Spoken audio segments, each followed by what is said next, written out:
I'm 45. I'm a solo mom. In September, buried my mom.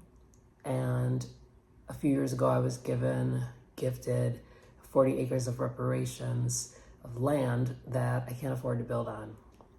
This is that story. I'm coming from a history as a performer. For most of my adult life, I've been a singer, a DJ, you name it. I've done it. I've done it across the world, Minneapolis, New York, and Cuba, Barcelona. That was just kind of who I was and a big part of my identity and my way to express myself, but also make money.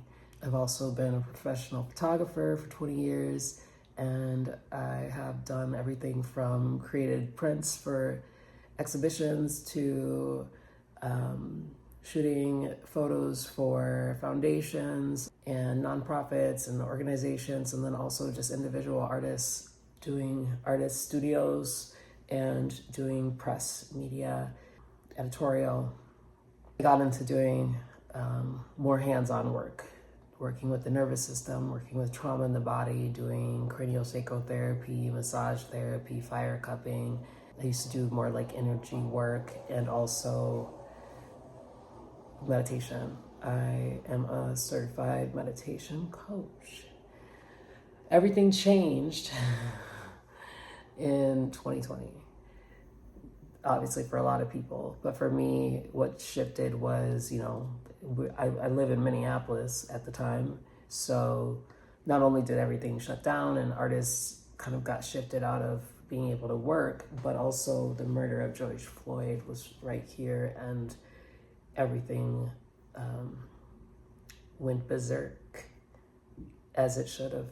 And I think for some people it was kind of easy to bounce back after those years, but for me that coincided with finding out my mom had cancer and slowly watched her health deteriorate until she died or passed last September. So kind of just like a silent, it was her preference that I didn't speak on it.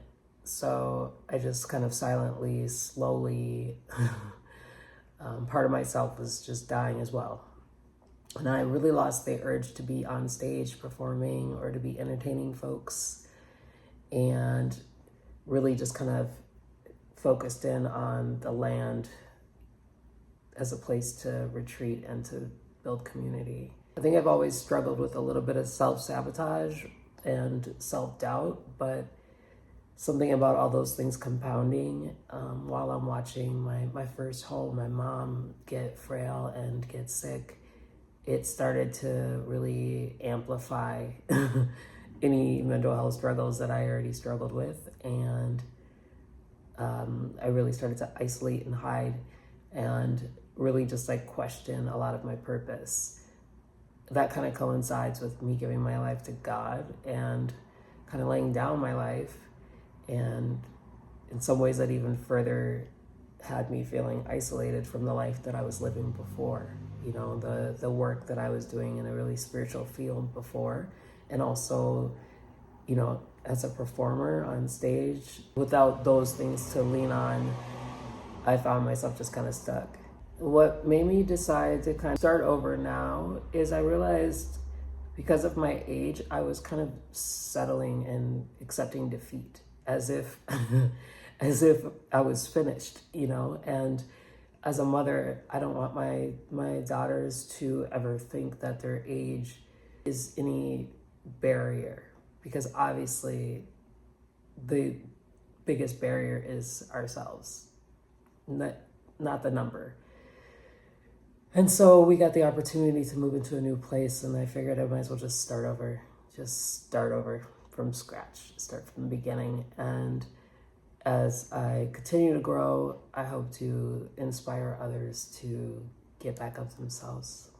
We are growing food out on the land, on a small portion of the land, but we do not have any structures yet and do not have the funds to build it. So this is going to be like a day-by-day, step-by-step journey.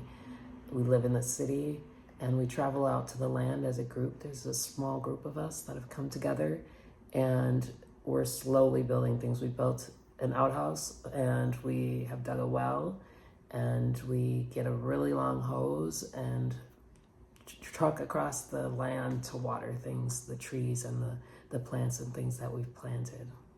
My goal for right now is to continue lifting and taking care of my body, to set up my body for success, to continue to age.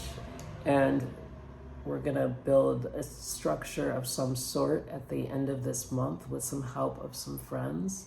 Yeah, just keep cooking healthy food, and I'll share as much as I can with you on the journey. So if you can relate to any of that, come with me.